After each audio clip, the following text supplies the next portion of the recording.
কাশ্মীরে হামলার প্রতিবাদ করাতেই এবার ফেঁসে গেলেন গম্ভীর।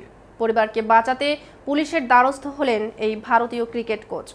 গত মঙ্গলবার ভারত শাসিত কাশ্মীরের পহেলগামে সন্ত্রাসী হামলা হয়। এ নিয়ে তীব্র নিন্দা জানিয়ে সোচ্চার হয়েছিলেন গৌতম গম্ভীর। আর তারপর ইমেইলের মাধ্যমে হত্যার হুমকি দেওয়া হয় ভারতের জাতীয় ক্রিকেট দলের এই প্রধান কোচকে।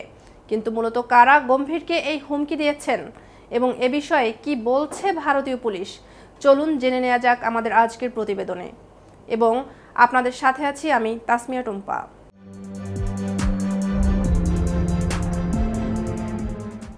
ভারতীয় গণমাধ্যম জানিয়েছে, আইসিস কাশ্মীর নামে একটি সশস্ত্র সংগঠন হুমকি দিয়েছে গম্ভীরকে।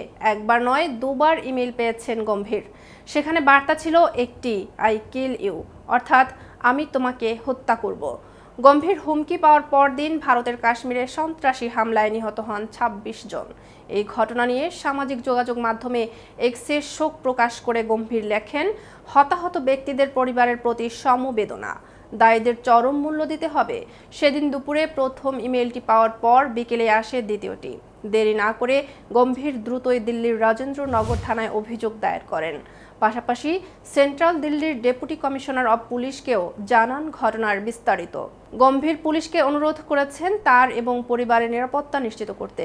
অপরদিকে দিল্লি পুলিশ এক বিবৃতিতে জানিয়েছে, ঘটনার তদন্ত শুরু হয়ে গেছে ও এরই মধ্যে গম্ভীরের নিরাপত্তা বাড়ানো হয়েছে। ভারতের জাতীয় দলের প্রধান কোচের পাশাপাশি গম্ভীরের রাজনৈতিক পরিচয়ও বিদ্যমান।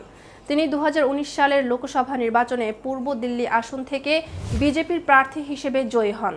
বর্তমানে তিনি দলটির সক্রিয় সদস্য বটে।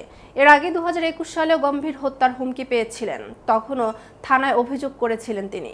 উল্লেখ্য, মঙ্গলবার দুপুরে কাশ্মীরের অনন্তনাগ জেলার জনপ্রিয় পর্যটন স্থল পেহেলগামে ওই হামলার ঘটনায় ২৬ জন নিহত হয়েছেন, যাদের অধিকাংশই ছিলেন অন্য রাজ্য থেকে আসা পর্যটক। ২০১৯ সালের পুলওয়ামা হামলার পর কাশ্মীরের এটাই সবচেয়ে প্রাণঘাতী হামলা। প্রধানমন্ত্রী মোদি দ্বিপক্ষীয় সফরে সৌদি আরবে থাকলেও হামলার খবর পেয়ে তিনি সফর সংক্ষিপ্ত করে মঙ্গলবার রাতেই দেশে ফেরার সিদ্ধান্ত নেন। তার ফেরার কথা ছিল বুধবার রাতে। কাশ্মীরের ঘটনার খবর পেয়ে মার্কিন প্রেসিডেন্ট ডোনাল্ড ট্রাম্প ফোন করেন নরেন্দ্র মোদিকে।